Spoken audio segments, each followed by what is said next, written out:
ও যুবকেরা, ও নবীদিয়ানারা, আমার আপনার পীর মুজাদ্দিদুজ্জামানের প্রধানত খলিফা আল্লামা রুহুল আমিন শাহ রাহমাতুল্লাহ আলাইহি কত বড় আল্লাহর ওলি। আসামের ঝাউডেঙ্গাতে ওয়াজ করে, আসামের ঝাউডেঙ্গাতে ওয়াজ করে। 3 দিনই সালে সওয়াব হয়, মাঝখানের দিনটা একটু বড় হয়। ও যুবকেরা, আল্লাহর ওলি ওয়াজ করছে, রাস্তার অপর দিকে একটা বাড়িতে আগুন খানা লেগে গেছে, আগুন দাও দাও করে জ্বলছে। ভক্ত মুরিদেরা ইতি বিক্ষিপ্ত হয়ে গেছে, ভক্ত মুরিদেরা আগুন খানা নিভাতে যাবে, আগুনের দিকে পানি নিয়ে ছুটতে লেগেছে। আমার আপনার পীর, আমার আপনার মুর্শিদ আল্লামা রুহুল আমিন শাহ রাহমাতুল্লাহ আলাইহি, যিনাকে আল্লাহ হাফিজুল হাদিস করেছিলেন। কোরআনের হাফেজ অনেক পাওয়া যায়, কিন্তু হাদিসের হাফেজ ওরও পাওয়া যায় না। আল্লাহ পাক জিনার শানকে এত বাড়িয়েছিলেন, তিনি কম বেশি মদিনা শরীফে স্বয়ং রাসূলুল্লাহ রওজায় থাকার পারমিশন পেয়েছিলেন। ওই হাফিজুল হাদিস আল্লামা রুহুল আমিন শাহ রাহমাতুল্লাহ আলাইহি আসামের ঝাউডেঙ্গাতে ওয়াজ করে, বাড়ির অপর দিকে আগুন লেগে যায়। ভক্ত মুরিদেরা আগুন থামানোর জন্য ছুটে ছুটে চলে যায়। আমার আপনার পীর আল্লামা রুহুল আমিন শাহ রাহমাতুল্লাহ আলাইহি বলে, আমার ভক্ত মুরিদেরা কেউ ওখানে যাবে না, কেউ ওখানে যাবে না। আমি রুহুল আমিন, আমি রুহুল আমিন বাংলার জমিন থেকে এসেছি। আমি রুহুল আমিন, আমার কাছে একটা মুঠো মাটি দাও। আমার আপনার পীর মুর্শিদ হাফিজুল হাদিস আল্লামা রুহুল আমিন শাহ রাহমাতুল্লাহ আলাইহি একটা মুঠো মাটি নিয়ে ওই বাড়ির দিকে নিক্ষেপ করে দিলেন। ও যুবকেরা, ও নবীদিয়ানারা, আল্লাহর কি হুকুম, আল্লাহ পীরের কথা কেমন শোনে। আমার আপনার পীর আল্লামা রুহুল আমিন শাহ রাহমাতুল্লাহ আলাইহি বাড়ির দিকে যেই না মাটি খানা নিক্ষেপ করে দিলেন, আল্লাহ পাকের হুকুমে ঘরের আগুন, জ্বলন্ত আগুন ধপ করে আল্লাহর হুকুমে নিভে গেল। যদি বাবা আমার পাশে একটা ঘর পড়ে যায়, ঘর দাও দাও করে জ্বলে, বালতি বালতি পাইপ দিয়ে মোটর দিয়ে পানি দিয়ে থামানো কষ্ট আছে। পীর যাকে তাকে বলি না বাপ, আরে চোখ দেখে মানি, চোখ দেখে। আরে হাফিজুল হাদিস কি গো বাপ, আমরা ছোটবেলায় পড়ি না, 1 চন্দ্র 2 পক্ষ 3 নেত্র, মানে কি বলেন তো? আপনার চোখ কটা বাপ? 2। ঈশ্বরচন্দ্র বিদ্যাসাগর হিন্দু ঘরের ছেলে হয়ে বলছে 3 নেত্র, আমার চোখ 3টা। আমি মুসলমানের ছেলে বলছি 2। আল্লাহ তিনাকে 3টে চোখের অধিকারী করেছিলেন, 3টে চোখের অধিকারী করেছিলেন আল্লামা রুহুল আমিন শাহ রাহমাতুল্লাহ আলাইহি। এত বড় আল্লাহর ওলি আল্লামা রুহুল আমিন শাহ রাহমাতুল্লাহ মাটিটা নিক্ষেপ করেছে, ধপ করে আগুন নিভে গেল। ভক্ত মুরিদেরা বলে, হুজুর এটা কেমন করে সম্ভব?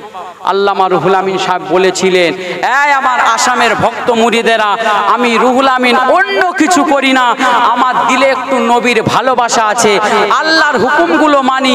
আমি রুহুল আমিন প্রতিদিন রাতে রাসূলুল্লাহর প্রতি দরুদ পড়ি। আমি রুহুল আমিন এটাই ভেবে নিয়েছি রাসূলের উপরে দরুদ পড়ার ফজিলত। বলেন না সুবহানাল্লাহ। আগুন নিভিয়ে দিয়েছে। আমি কি করছি? মুসলমানের ছেলেরা, হে নবীর গোলামেরা, ও আমার নবীর আদরের উম্মতেরা, ও যুবকেরা, ও নবীদিয়ানারা, ও আমার আম্মারা, বোনেরা, বেটিরা, একটুখানি বলে দিয়ে যায়, আবার রাসূলুল্লাহর মহব্বতে কথা বলে দিয়ে যায়, আমার নবীকে ভালোবাসা কথা বলে দিয়ে যায়। কেননা যারা এই নবীকে ভালোবেসেছে আল্লাহ পাক তাদের সম্মানকে আলা করে দিয়েছে।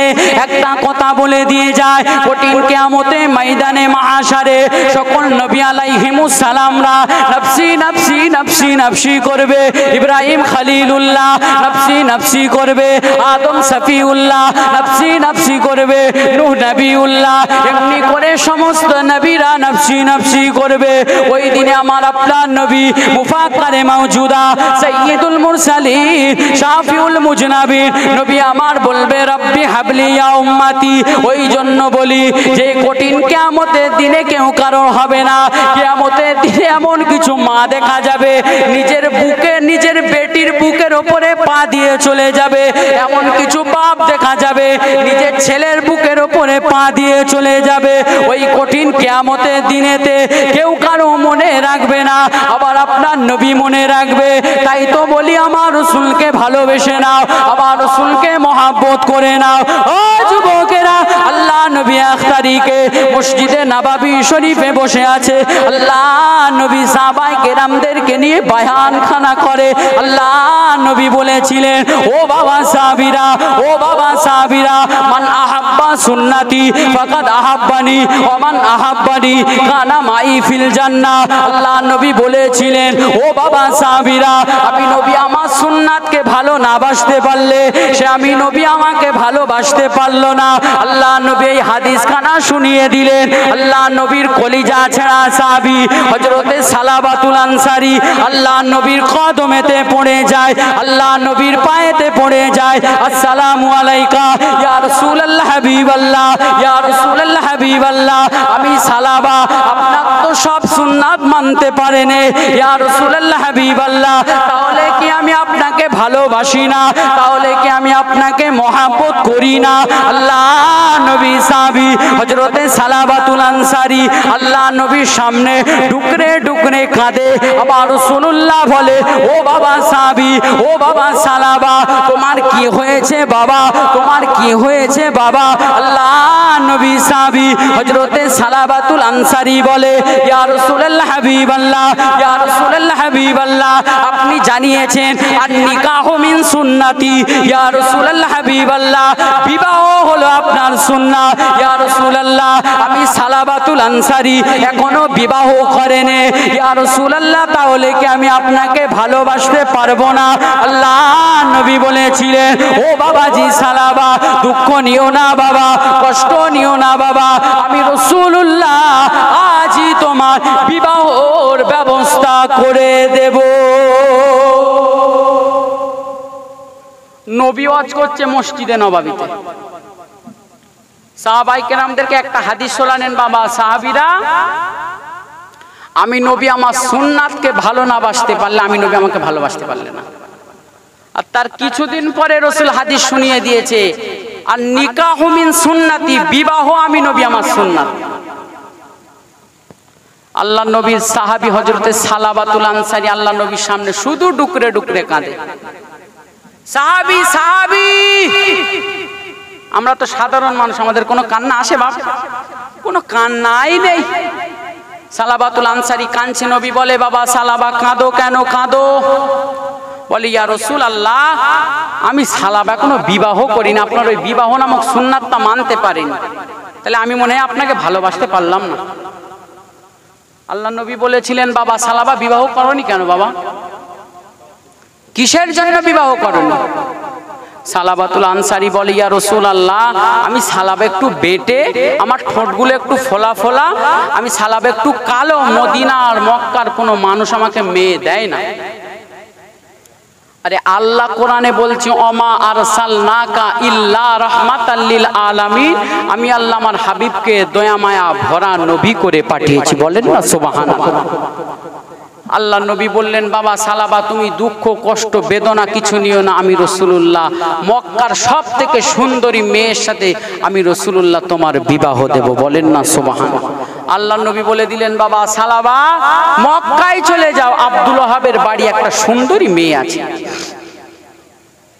একটা সুন্দরী মেয়ে আব্দুল ওহাবের বাড়িতে আছে, গিয়ে বলো রাসূলুল্লাহ বিবাহর পাইগাম দিয়েছে। কি একবার বলো, রাসূল পাঠিয়েছে বিবাহর পাইগাম। আল্লাহ নবী সাহাবী হযরতে সালাবাতুল আনসারী টুক টুক টুক টুক করে আল্লাহ নবী ওই কথা অনুযায়ী আব্দুল ওহাবের বাড়িতে যায়। আব্দুল ওহাব সালাম দেয়, উত্তর আসে না। একবার দুবার তিনবার দেয়, উত্তর আসে না। তিনবারের মাথায় পরে আবার সালাম দেয়, উত্তর আসে। কে বাবা, কিসের জন্য এসেছো? কিসের জন্য? বলে, আল্লাহ নবী পাঠিয়েছে আপনার মেয়ের সাথে আমার বিবাহ দেওয়ার জন্য। বলে, তোমার চেহারার দিকে দেখেছো, তোমার ওই চেহারা নিয়ে আমি মেয়েকে বিবাহ দেব না, ফিরে চলে যাও। মুসলমানের ছেলেরা, এ নবীর গোলামেরা, ও আমার নবীর আদরের উম্মতেরা, ও যুবকেরা, ও নবীর দিয়ানারা, আল্লাহ নবী সাহাবী হযরতে সালাবাতুল আনসারী আল্লাহ নবীর কথা অনুযায়ী আব্দুল ওয়াহাবের বাড়িতে চলে যায়। আব্দুল ওয়াহাব তাড়িয়ে দিল, আব্দুল ওয়াহাব হাঁকিয়ে দিল।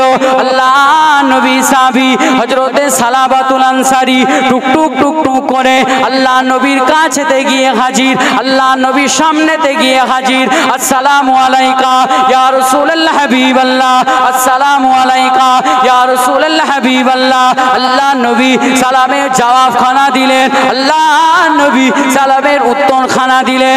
আল্লাহ নবী সাহাবী হযরতে সালাবাতুল আনসারী আল্লাহ নবীকে বলতে লাগলেন, ইয়া রাসূলুল্লাহ হাবিবাল্লাহ, ইয়া রাসূলুল্লাহ হাবিবাল্লাহ, আপনি যে পাঠিয়েছিলেন আব্দুল ওয়াহাবের বাড়িতে, আব্দুল ওয়াহাব আমাকে তাড়িয়ে দিল, আব্দুল ওয়াহাব আমাকে হাঁকিয়ে দিল। আল্লাহ নবী বলেছিলেন, ও বাবাজি সালাবা, দ্বিতীয়বার চলে যাও বাবা, দ্বিতীয়বার গিয়ে দেখো আব্দুল ওয়াহাবের প্রস্তাব নিয়ে তোমার জন্য তৈরি আছে। আল্লাহ নবী সাহাবী হযরতে সালাবাতুল আনসারী টুকটুক টুকটুক করে চলে যায়, আব্দুল ওয়াহাবের বাড়িতে চলে যায়, সালাম খানা দিতে লাগে। সালামের উত্তর খানা আসে না, সালামের জবাব খানা আসে না। একবার দুবার তিনবার সালাম খানা দিয়ে দেয়। আব্দুল ওয়াহাব ঘর থেকে বাইরে বার হয়ে এসে বলে, কে বাবা তুমি আবার এসেছো কিসের জন্য বাবা, কিসের জন্য এসেছো বাবা? তোমাকে না হাঁকিয়ে দিয়েছি, তোমাকে না তাড়িয়ে দিয়েছি। আল্লাহ নবী সাহাবী হযরতে সালাবাতুল আনসারী চুপ করে দাঁড়িয়ে রইলেন, চুপটি মেরে দাঁড়িয়ে রইলেন, টুকটুক টুকটুক করে কাঁদে আর বলে, আল্লাহ নবী পাঠিয়েছে, আল্লাহ নবী বিবাহর পায়গাম খানা দিয়েছে। ও যুবকেরা, ও নবী দিয়ানারা, ও আমার পুকুরিয়া এলাকা মানুষেরা, একটুখানি শুনে নেন গো। আল্লাহ নবী সাহাবী হযরতে সালাবাতুল আনসারী যেই না আবার বিবাহর কথা বলে দিলেন, আব্দুল ওয়াহাব তাড়িয়ে দেবে। আব্দুল ওয়াহাব বলে দিয়েছে, আমি তোমাকে জামাই হিসাবে মানতে পারবো না। আল্লাহর কি করুণা, আল্লাহর কি দয়া। আল্লাহ নবী সাহাবী হযরতে সালাবাতুল আনসারী চুপটি মেরে দাঁড়িয়ে রয়েছে আব্দুল ওয়াহাবের বাড়িতে। আব্দুল ওয়াহাবের মেয়ে ঘর থেকে বাইরে এসে বলে, আব্বা জান দুঃখ নেবেন না, কষ্ট নেবেন না, আপনি রাজি হয়ে যান, কেননা আমি শুনেছি এই বিবাহটা দুনিয়ার কোনো মানুষ আমার পায়গাম পাঠায়নি, স্বয়ং রাসূলুল্লাহ আমার বিবাহর পায়গাম দিয়েছে। আব্বা জান আপনি যদি নারাজ হয়ে যান, আপনি যদি রাজি না হন, আমি মেয়ে সাক্ষী দিতেছি আমি ওই বিবাহতে রাজি হয়ে গেলাম। আরো জোরে বলেন না সুবহান। বাপ রাজি না, ছেলে দেখতে ভালো না। আজকে আমাদের সমাজে হয় না, হয় না বাপ? যাদের মেয়ের একটু দেখতে ভালো না, তাদের গায়ের ধারে যাওয়ার মতো নেই, যাওয়ার মতো নেই। ৫,০০০-এর ভিখারি চেনেন বাপ? আমি নাম দিয়েছি ৫,০০০-এর ভিখারি। ওই বাড়ি বাড়ি ঘুরে এর কাজ ওর সাথে একটু লাগিয়ে দেয়, উকিল উকিল। ৫,০০০-এর ভিখারি। ছেলে কি করে? না ছেলে বেশি কিছু করে না, ছেলের 10টা বোট আছে। আরে 10টা বোট মানে ছেলের নদীতে বোট চলে, নদীতে বোট চলছে, ছেলে নৌকায় করে বোটে করে ইট বচ্ছে, বালি বচ্ছে, কত আয়। মেয়ের বাপ নাচছে নাচতে, আহা মেয়েকে দিয়ে দিল টাকার নেশায়, টাকার নেশায়। কিছুদিন পরে মেয়ে ফোন করে বলছে, বাপ আমি সুখে নাই। কেন মা, কেন? ছেলে তো অনেক বড় লোক, টাকা আছে। বলে আব্বা জানি না, যাই কখন, আসে কখন, খাই কখন, কিছুই জানি না। উকিলের কাছে ফোন করেছে, একটু বলো। তুমি বললে ছেলেটা ভালো, বিয়ে দিলাম, এখন তো আমার মেয়েকে দুবেলা মারে, মেয়েকে কষ্ট দেয়। তুমি বলছিলে বোর্ড আছে, আমি একটু দেখবো, এতদিন দেখিনি। উকিলের সাথে চলে গেল, উকিল আর ছেলে নিয়ে নদীর ধারে দিয়ে যায়। বাপ এখনো মনে করছে বোট আছে। নদীর ধারে দেখে একটা গলিতে পেপারে ছাউনি, তোলাই 10টা কেরাম বোর্ড আছে। 10টা কেরাম বোর্ড তুমি দিয়ে দিলে। আল্লাহ রাসূল বলেছে তুনকিহুল মারআতা লিআরবাঈন, মহিলাদেরকে বিবাহ দিতে গেলে চারটে জিনিস দেখো। কটা বাপ একটু কথা বলে? চারটে। আল্লাহ রাসূল বলেছে লিমালিহা ওয়ালি হিসাবিহা ওয়ালি জামালিহা ওয়ালি দীনিহা, তার সুন্দরতা, তার পরিবার দেখো, তার অর্থশালী দেখো, লিমালিহা তার মাল দেখো, ওয়ালি জামালিহা তার সৌন্দর্য দেখো, ওয়ালি দীনিহা তার দ্বীনদারিতা দেখো। আল্লাহ রাসূলের সাহাবীরা বলেছিলেন ইয়া রাসূলুল্লাহ চারটে যদি না পাই তাহলে কি বিবাহ আর করব না? আল্লাহ নবী বলেছিলেন ফাজফার বিজাতিদ দ্বীন, বাবা সাহাবীরা যে মেয়ের ভিতরে দ্বীনদারি পাবে ওই মেয়েটাকে বিবাহ করে দাও। ঠিক অনুরূপ ছেলে দেখতে গেলেও চারটে জিনিস আপনাকে দেখতে হবে। আমি শুধু দেখছি টাকা আছে কি টাকা, আরে টাকা তোমাকে গোমড়া করেছে, টাকা তোমাকে খারাপ জায়গায় নিয়েছে, টাকা তোমাকে সব নষ্ট করে দিয়েছে, টাকা তোমাকে জান্নাতকে ভুলিয়েছে, টাকা তোমাকে নামাজকে ভুলিয়েছে, টাকা তোমাকে ভালো মানুষের কাছ থেকে সরিয়ে নিয়েছে। তুমি টাকা টাকা করছো। বাপ রাজি না, মেয়ে এসে বলে আব্বা আমি বিবাহ হতে রাজি। কেন? ওই বিবাহর পাইগাম দুনিয়ার মানুষ পাঠায়নি, রাসূলুল্লাহ পাঠিয়েছে। মেয়ে দেখেন, মেয়ে কালো হোক, সে তো রাসূলের সাহাবী, কালো হোক আমি পছন্দ নিজে করিনি, আমার বাপ করিনি, রাসূলুল্লাহ করেছে। নিশ্চয়ই আমি মেয়ে বুঝতে পেরেছি ওই মেয়ে আমার জন্যই যোগ্য। বলেন না সুবহানাল্লাহ। মুসলমানের ছেলেরা, এ নবীর গোলামেরা, ও আমার নবীর আদরের উম্মতেরা, ও যুবকেরা, ও নবী দিয়ানারা, আল্লাহ নবী সাহাবী হযরতে সালাবাতুল আনসারী চুপটি মেরে দাঁড়িয়ে রয়েছে। মেয়ে যেই নাই কথা খানা জানিয়ে দিল। কি গো বাপ বলবো না কি অসুবিধা লাগছে? অসুবিধা লাগে বলেন? আল্লাহ নবী সাহাবী হযরতে সালাবাতুল আনসারী চুপটি মেরে দাঁড়িয়ে রয়েছে। মেয়ে ঘর থেকে যেই নাই আওয়াজ খানা দিয়ে দিলেন, আব্বা জান আমি এই বিবাহতে রাজি আছি। আল্লাহ নবী সাহাবী হযরতে সালাবাতুল আনসারী আলহামদুলিল্লাহ পড়ে নিলেন, আল্লাহু আকবার পড়ে নিলেন। আল্লাহ নবী সাহাবী হযরতে সালাবাতুল আনসারী ছুটে ছুটে চলে যায়, আল্লাহ নবীর কদমেতে চলে যায়। আসসালামু আলাইকুম ইয়া রাসূলুল্লাহ হাবিবাল্লাহ, আসসালামু আলাইকা ইয়া রাসূলুল্লাহ হাবিবাল্লাহ। আল্লাহ নবী সালামে জবাব খানা দেয়। আল্লাহ নবী সাহাবী হযরতে সালাবাতুল আনসারী আমার রাসূলকে জানিয়ে দেয়, ইয়া রাসূলুল্লাহ হাবিবাল্লাহ আব্দুল্লাহ আমাকে হাঁকিয়ে দিচ্ছিল, আব্দুল্লাহ আমাকে তাড়িয়ে দিচ্ছিল। ঘর থেকে মেয়ে এসে ইয়া রাসূলুল্লাহ বিবাহতে রাজি হয়ে গেছে। আল্লাহ নবী আলহামদুলিল্লাহ পড়ে নিলেন, আল্লাহ নবী আল্লাহু আকবার পড়ে নিলেন। আল্লাহ নবী হযরতে সালাবাতুল আনসারীকে জানিয়ে দিলেন, ও বাবাজি সালাবাতুল আনসারী শুনে রেখে দাও বাবা, আমি রাসূলুল্লাহ আজই তোমার বিবাহ দেব। তুমি বিবাহের জন্য তৈরি হয়ে যাও, বিবাহের জন্য তৈরি হয়ে যাও, মোহরখানা জোগাড় করে ফেলো। আল্লাহ নবী সাহাবী হযরতে সালাবাতুল আনসারী টুকরে কেঁদে উঠে বলেছিলেন, ইয়া রাসূলুল্লাহ হাবিবাল্লাহ আমি সালাবা এত গরিব, আমার পরনের একটা জামাও নাই, আমি সালাবা এত গরিব, আমার পায়ের একটা জুতাও নাই। ইয়া রাসূলুল্লাহ হাবিবাল্লাহ, ইয়া রাসূলুল্লাহ হাবিবাল্লাহ আমি সালাবা মোহরানা দিতে পারবো না, আমি মোহরানা দিতে পারবো না। আল্লাহ নবী মসজিদে নববী শরীফে সমস্ত সাহাবায়ে কেরামদের মাঝে এলান করে দিলে, ও বাবা সাহাবীরা আমার সালাবাতুল আনসারী আমি নবী আমার সুন্নাত গুলোকে আদায় করবে বাবা, আমার সালাবাতুল আনসারীকে কিছু কিছু করে হাদিয়া দিয়ে দাও বাবা। আল্লাহ নবী যেই নাই এলাহান খানা করে দিলেন, আল্লাহ নবী সাহাবীরা হযরতে সালাবাতুল আনসারীকে অল্প অল্প করে কিছু কিছু করে হাদিয়া খানা দিতে লাগে, কিছু টাকা দিতে লাগে, কিছু দিরহাম দিতে লাগে।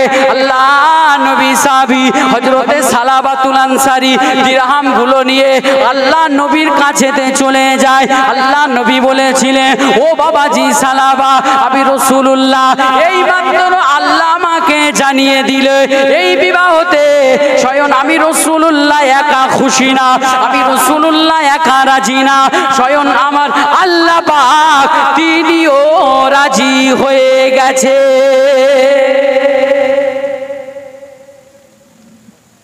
সাহাবায়ে একটু মহাব্বতে দরুদ আল্লাহুম্মা।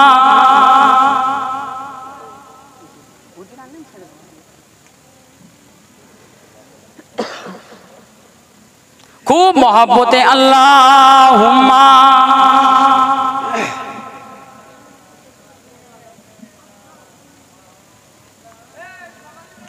গোলাপ নীলাম, গাধা নীলাম, নীলাম রজনীগন্ধা, আর মনের সুখে মালা গেথেছি সকাল হতে সন্ধ্যা। বলেন না সুবহানাল্লাহ, আর জোরে বলেন না সুবহানাল্লাহ। গোলাপ নীলাম, গাধা নীলাম, নীলাম রজনীগন্ধা, আর মনের সুখে মালা গেথেছি সকাল হতে সন্ধ্যা। বলো বলো ইয়া রাসূলুল্লাহ, সাদা রঙকে প্রশ্ন করিলে তুমি রঙটি কোথায় পেলে? সাদা রঙকে প্রশ্ন করিলে তুমি রঙটি কোথায় পেলে? নবীজির ওই দাঁত মোবারক সাদা ছিল বলে। বলেন না সুবহানাল্লাহ। হুজুর এসে চার বাড়াবো না, এটা আমার অভ্যাস বাবা। যেখানেই যাই কোন আলেম পেছনে এসে গেলে একটা কথাও বাড়াই।